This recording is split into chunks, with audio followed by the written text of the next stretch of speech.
Bienvenidas y bienvenidos a la segunda temporada de Bioética para Beber, el podcast del programa de bioética de Flaxo Argentina. Mi nombre es Paola Buedo, yo soy investigadora del programa y me acompaña, como siempre, la gran Florencia Luna, la directora del programa. Hola, Flor. Hola, Pau, ¿cómo estás? Muy contenta porque estamos inaugurando el cuarto episodio de nuestra segunda temporada, que les recordamos que en esta temporada estamos trabajando cuestiones de actualidad en bioética y lo vamos a hacer con invitadas e invitados. Y hoy tenemos el gran gusto y honor de recibir a la doctora Irene Melamed, que es médica pediatra, especialista en adolescencia, cofundadora de la sección de adolescentes del Hospital General de Niños Ricardo Gutiérrez de la Ciudad de Buenos Aires, lugar en el que permaneció por espacio de más de 15 años y por supuesto es profesora e investigadora del programa de bioética de Flaxo Argentina, que como decíamos recién dirige Flor. Hola Irene, gracias por acompañarnos. Sí, no solamente Irene es parte del programa, parte de un poco del alma mater también del programa, me ayuda con todo el seguimiento y demás, sino que también Irene es como vos, Pau, una ex becaria Fogarty, así que es un placer ver cómo todos nuestros ex becarios se desarrollan y brillan por sí mismos y sí mismas. Así que un placer tenerte acá, como siempre, Irene. Bueno, muchísimas gracias por tan cálida bienvenida. La verdad que para mí es un gusto y es un honor compartir con ustedes. Las felicito realmente por esta iniciativa.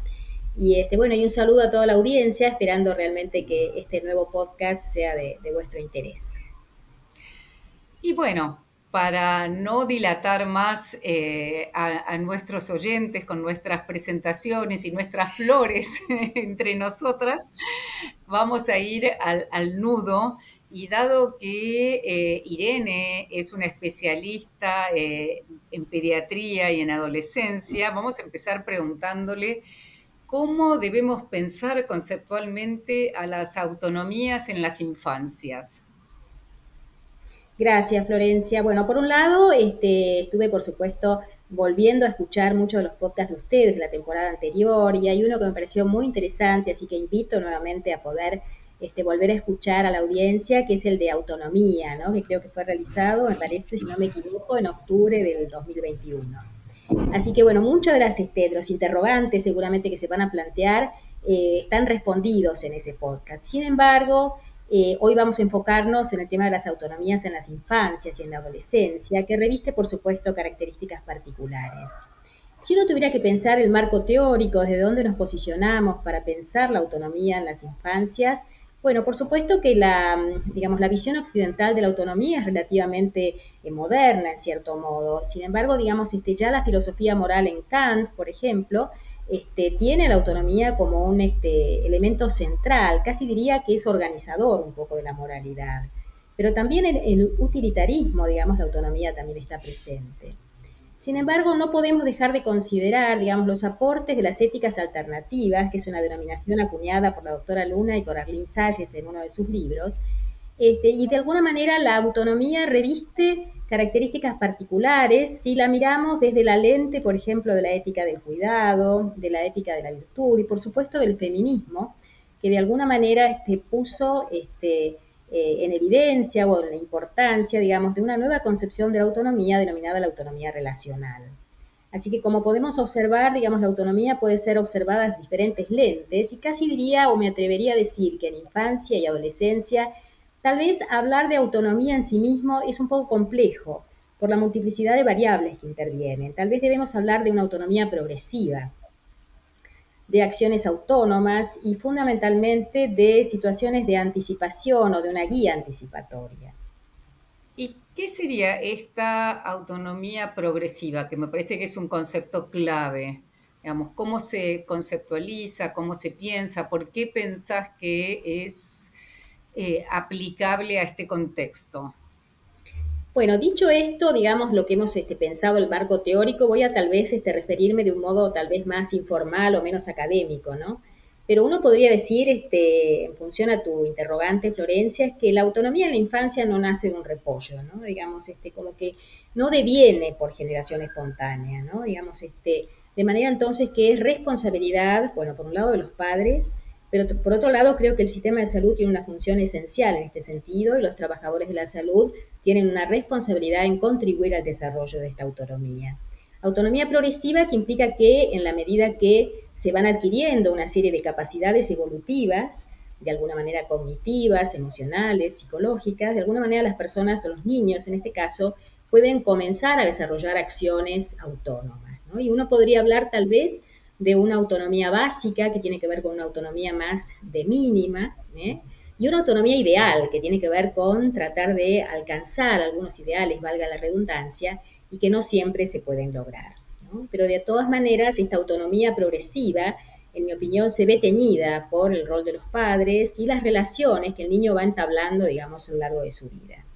No sé si eso responde, Florencia, un poco tu pregunta. Sí, sí, y me parece que por ahí sería interesante pensar entonces si hay algún tipo de diferencia o, digamos, qué elementos uno puede pensar respecto de estas autonomías para niños, niñas en la clínica médica como diferente o como distinto de quizás la autonomía que tenemos que presuponer o con la que tenemos que trabajar en el ámbito de la investigación.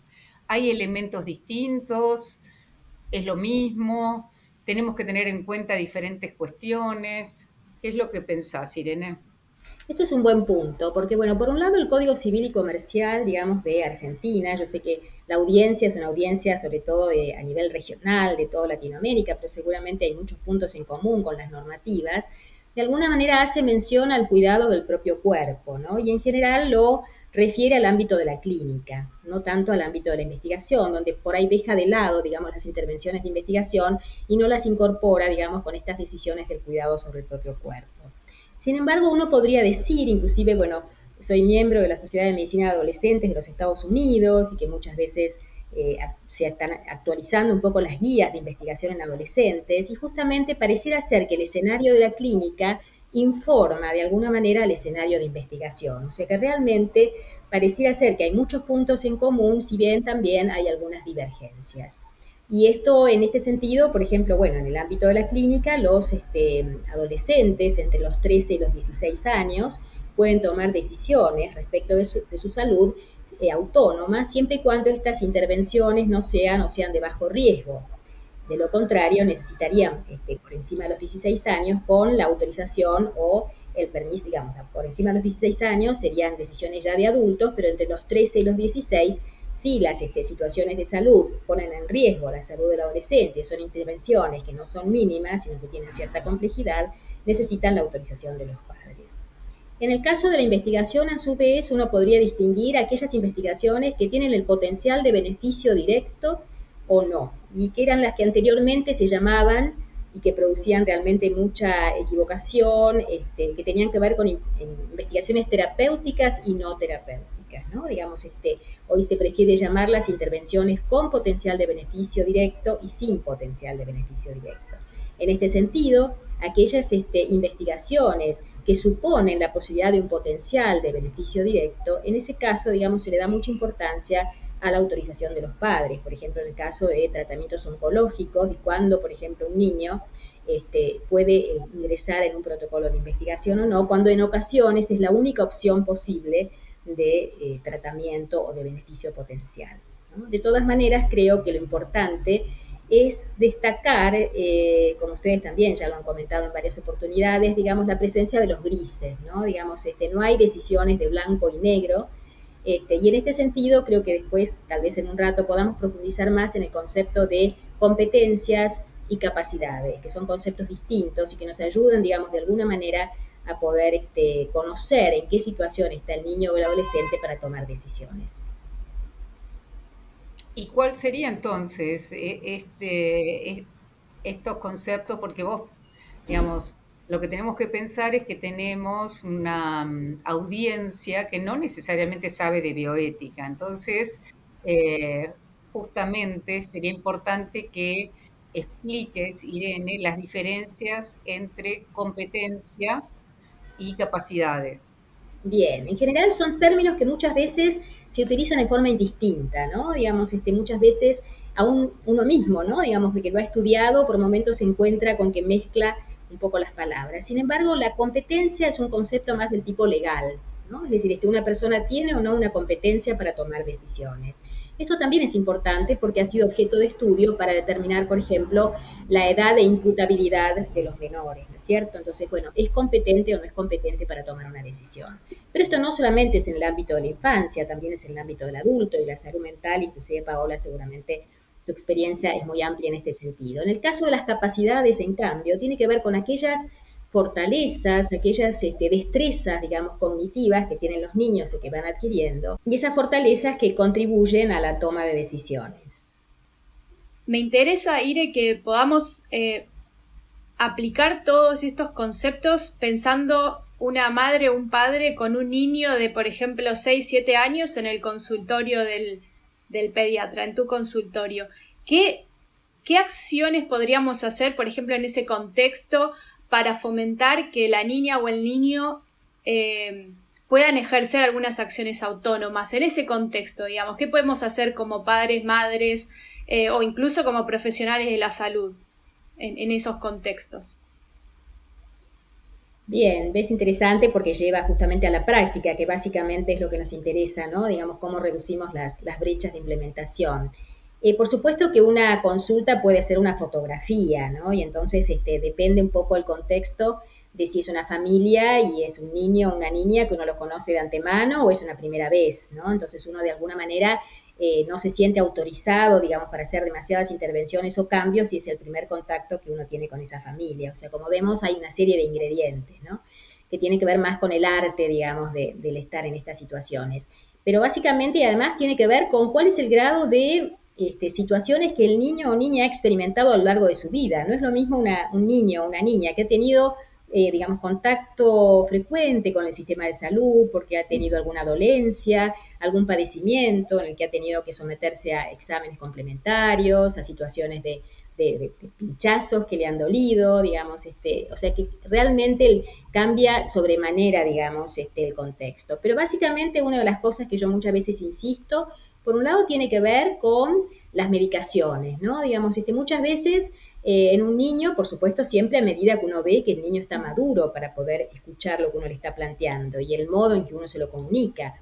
Pero ¿cuántas veces indicamos a veces algún medicamento o alguna crema o alguna pomada? Y entonces podemos plantear, digamos, en el caso, bueno, cuáles son sus preferencias, si por ejemplo, cuando puede ingerir un comprimido cuando es más grande, si prefiere un comprimido, si prefiere una suspensión o un jarabe, ya ahí lo estamos de alguna manera habilitando a que tome decisiones. Y además estamos haciendo que, digamos, los padres también estén en entendimiento para que cuando llegue el momento de la adolescencia y se plantee el tema de la confidencialidad en salud, que es un tema esencial a los fines de la bioética, y que de alguna manera siendo la confidencialidad la puerta de entrada, digamos, a la salud en la adolescencia, porque es importante como un valor importante la confidencialidad, digamos, como una cuestión de que tiene que ver con las consecuencias, ¿no? Digamos, todo aquello que el adolescente nos cuente va a ayudar justamente y va a beneficiar su salud. Yo quería volver un poco con lo que estaba señalando recién, porque me parece que también es verdad que es muy distinto un niño o una niña sanos que prácticamente no van a la consulta y no tienen demasiada interacción a un niño o una niña que tienen, qué sé yo, un padecimiento crónico, porque me parece que también ellos tienen por ahí muchísima más conocimiento, menos miedos o más miedos, dependiendo cuál fue esa experiencia, ¿no? Y a veces no condice exactamente la edad que tienen esos niños o niñas con, por ahí, uno podría decir, la sabiduría, ¿no? La experiencia de vida que llevan, que no es la misma de un niño sano o una niña que no tuvo ningún problema, ¿no? Cuando hay estos padecimientos crónicos, y eso también es importante, ¿no? Rescatarlo, me parece, mostrarlo a la familia, hacer que la familia también vaya, digamos, aceptando que esa personita puede tener una visión propia. Bueno, realmente Florencia tocas un punto muy importante, ¿no? Y casi diría que es la base un poco de la salud en la infancia y en la adolescencia y relacionado con la autonomía. Y que tiene que ver también con toda esta cuestión de la toma de decisiones compartidas, ¿no?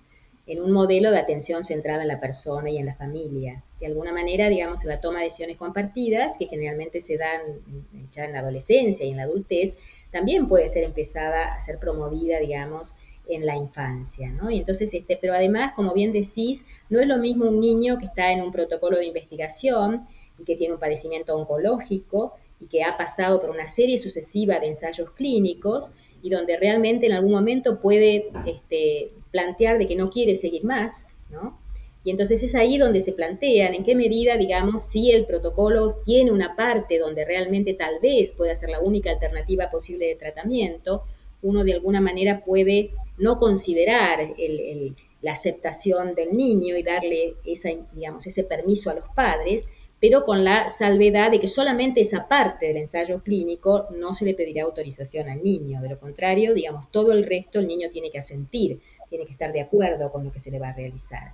Pero básicamente eso es fundamental. Y además, como bien decís, digamos, muchas veces las familias y los niños y los adolescentes, más aún, son expertos en su padecimiento, ¿no? Se conocen sus temores, sus preocupaciones, con lo cual realmente creo que todo lo que tiene que ver con la toma de decisiones compartidas es sumamente interesante. Ahora, yo quisiera agregar también, digamos, algo que yo percibo, que no quiere decir que sea un hecho, pero digamos, es una preocupación que tengo, digamos, a veces como usuaria del sistema de salud y a veces en cuanto a trabajadora de la salud, en qué medida la autonomía, de alguna manera, bajo el argumento de la autonomía, podemos llegar a descuidar, digamos, el cuidado de los pacientes o el cuidado de la salud, ¿no?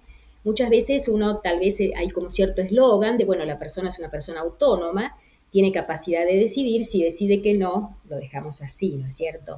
Entonces creo que tendremos que encontrar cierto balance, porque siendo la autonomía un concepto tan importante, pero relativamente nuevo, tal vez debemos encontrar cierto balance y en la infancia, bueno, en realidad a veces uno plantea de que si la autonomía, digamos, es una barrera contra el paternalismo o si por el contrario, digamos, el paternalismo respeta no la autonomía. Con esto lo que quiero decir es que cuando hablamos de autonomía progresiva, es probable que haya ciertos paternalismos o maternalismos que estén presentes. Entonces, siempre tienen una connotación negativa. Entonces, por eso podemos mencionar que algunos autores hablan de paternalismos más fuertes y paternalismos más blandos, ¿no? Seguramente, Florencia, tenés algo para agregar en este sentido. No, exactamente eso iba a decir, ¿no? Que en realidad ese concepto de paternalismo es un concepto que tiene una serie de gradaciones y que no es siempre el cuco, porque efectivamente a veces uno tiene que ser paternalista o maternalista, digamos, con un niño. Un niño de 4 años, 5 años no puede cruzar la calle solo. Tienen que estar los padres o alguna persona adulta, digamos, no lo podemos largar así, o sea, tiene un sentido el paternalismo. Lo que pasa que, bueno, hay grados, como bien decías, más paternalismos leves y paternalismos duros, en donde uno sí realmente va en contra de los deseos. Entonces hay que poder, digamos, tener en cuenta toda esa multiplicidad de posibilidades, ¿no? Paola Claro, quería decir algo. sí. Y, No, bueno, solamente dale. agrego bueno, perdón. No, solamente agrego que en cuanto a esto de los paternalismos, así como el paternalismo a veces es fuente de cuidado y de protección, también a veces es fuente de una exagerada protección o de una sobreprotección, que de alguna manera opera contra una barrera para el crecimiento. O sea que nuevamente ahí hay una tensión y uno debe estar muy atento a ello. Sí, Paola, te escuchamos. No, me encanta este debate. Lo que pensaba antes de que introdujeran ahora este otro tema, que también es que pienso, lo comparto con ustedes, la acción autónoma, que el niño o la niña pueda ser autónomo, por ejemplo, en el contexto de un consultorio, no radica solamente en el hecho de que sea o no parte del proceso de toma de decisiones, pero mucho antes, porque además las decisiones no es solo decir si no, me gusta o no me gusta, sino sabemos que tiene un background previo necesario para que justamente esa decisión sea genuina y no sea, digamos, víctima de un capricho o de una cuestión coyuntural, ¿no? Que por ahí sí es una decisión que si se toma bajo estas dos premisas puede ser dañina para la propia persona. Y en este sentido, me acuerdo de muchos padres y madres que tal vez eso, en el contexto del consultorio, mantienen un diálogo con el pediatra o la pediatra, ignorando completamente que, digamos, el protagonista de la situación es el niño o niña, digo, y eso también es mermar la autonomía de un niño de participar de un propio proceso de atención en salud o de cuidado en salud. Digo, si el pediatra o cualquier médico o médica que atiende un niño o niña, digamos, no esboza primero la pregunta hacia el niño o niña, porque es verdad que esos niños o niñas son expertas en su padecimiento, pero también son expertas en otras cosas, en su propio estilo de vida, en sus propios sentimientos, en muchas otras cosas que tienen que ver con su propia vida, y que a veces esto es absolutamente evitado por los profesionales de la salud, ¿no? Y las preguntas solo se hacen a los cuidadores, digo, y me parece que eso es un punto crucial, también para llegar a ese proceso después de toma de decisiones y que entonces el niño o niña pueda tener un proceso de toma de decisiones genuino, y que en ese sentido,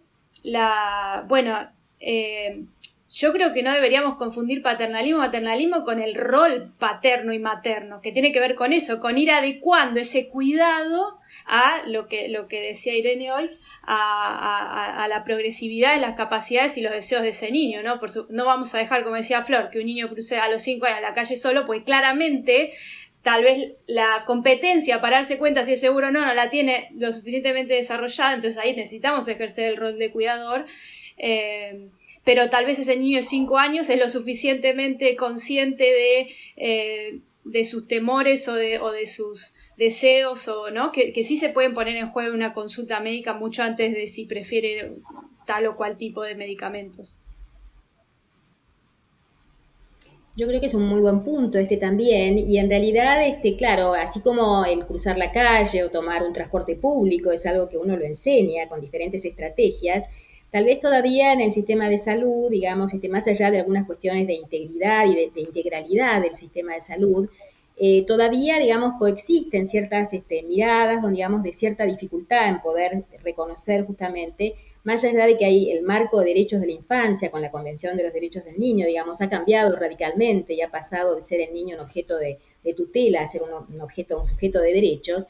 De todas maneras, aún así no debemos perder de vista ciertas dificultades, muchas veces de acceso de las familias al sistema de salud, que situaciones, digamos, que tienen que ver con aspectos cognitivos, que a veces también, digamos, tienen cierta asimetría o cierto desbalance, ciertas inequidades, de manera entonces que, más allá de que, por ejemplo, en el caso de servicios de adolescencia, prácticamente hoy existen servicios de adolescencia a lo largo y a lo ancho del país, y también seguramente en toda la región de Latinoamérica y el Caribe, pero de todas maneras no debemos perder de vista esto, ¿no? Digamos, cuando hay un acceso garantizado, cuando todos los niños consultan, no consultan, de qué medida, digamos, esto está presente, ¿no?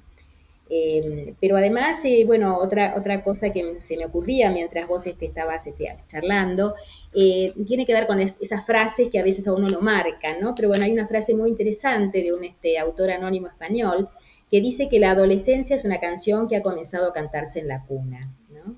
Y me parece realmente muy ilustrativa, porque me parece que realmente la autonomía de alguna manera es una melodía que comienza, digamos, a ponerse en práctica también en la infancia, ¿no? O sea, yo creo que esto es importante, ¿no? Digamos, cómo la promovemos, y hay además un principio muy interesante que es el principio de proporcionalidad, ¿no? El principio de proporcionalidad que también de alguna manera está presente, digamos, en las normativas, ¿no? Cuando hace mención de que, bueno, hay ciertos grados de autonomía y de acuerdo a la decisión y lo que supone y el riesgo que supone una decisión, uno va a poder tomar decisiones más o menos autónomas. Hay una autora, digamos, del Reino Unido, que es Jerison Lansdowne, que ella tiene mucha experiencia en la Convención de Derechos del Niño y que justamente ha trabajado muchísimo sobre este principio de proporcionalidad y en qué medida para situaciones complejas se necesitan mayores capacidades.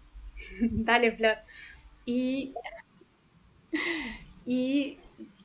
para terminar de complejizar más la situación, ¿cómo hacemos con los derechos reproductivos? ¿Qué pasa con el tema de aborto, anticoncepción? Porque en realidad las adolescentes y los adolescentes, pero sobre todo las adolescentes, digamos, tienen una vida sexual mucho más temprana de lo que por ahí hace ciertas décadas se tenía, porque yo creo que antes en la historia también las adolescentes tenían una vida sexual mucho más, digamos, como es ahora, ¿no? Las mujeres tenían hijos muchísimo más jóvenes, ¿no? Desde a lo largo de la historia. Esto se fue cambiando y ahora volvemos a, digamos, posiciones mucho más abiertas respecto de la sexualidad de los adolescentes y las adolescentes. Y entonces, ¿qué pasa? ¿Qué pasa en los consultorios? ¿Qué pasa? Pasa mucho y bueno, digamos, en el sentido de que, bueno, ha habido un cambio muy importante y sustantivo, digamos, yo recuerdo hace no tanto tiempo, inclusive en algunas instituciones, digamos, había como carteles, ¿no? En las salas de espera donde se planteaba que el adolescente no podía venir solo a la consulta si no era acompañado de un adulto, ¿no?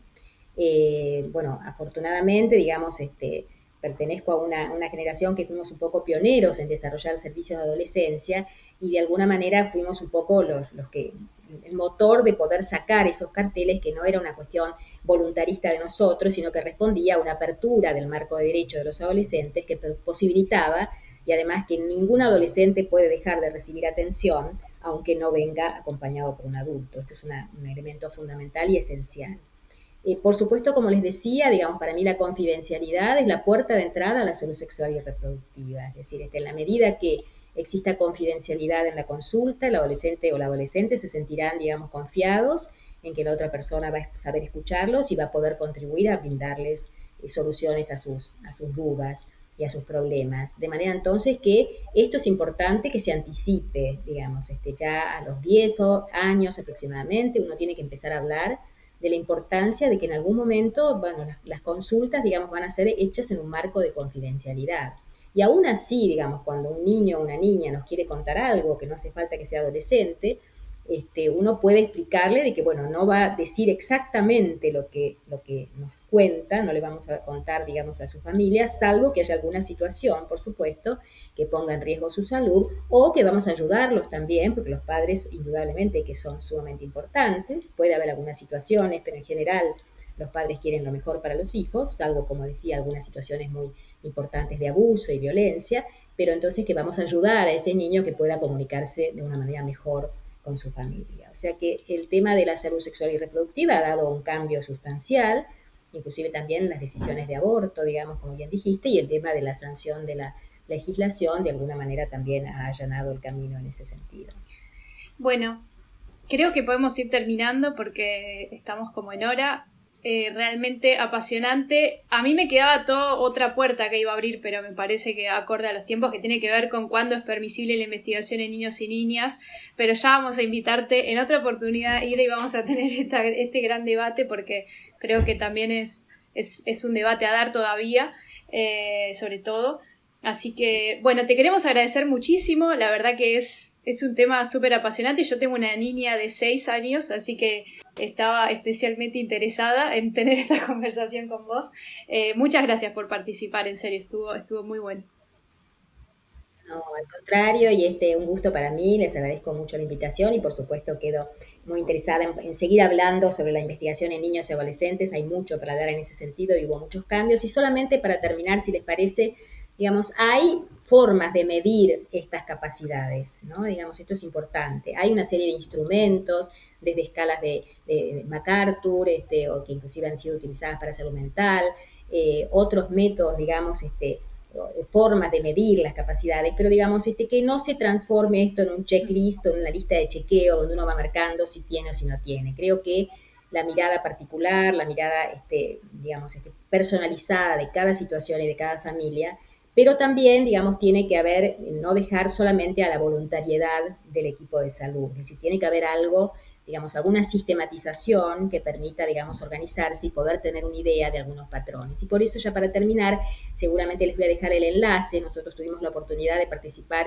en un grupo de la Organización Mundial de la Salud que elaboró un documento muy interesante sobre las competencias de los adolescentes para la toma de decisiones, y justamente incluye una herramienta para que los profesionales de la salud utilicen en el ámbito de la consulta. Así que esto fue elaborado en el 2021, así que es muy reciente y creo que les va a ser de utilidad. Así que bueno, ahora sí, me despido agradeciéndoles nuevamente y felicitándolas por la iniciativa. Gracias.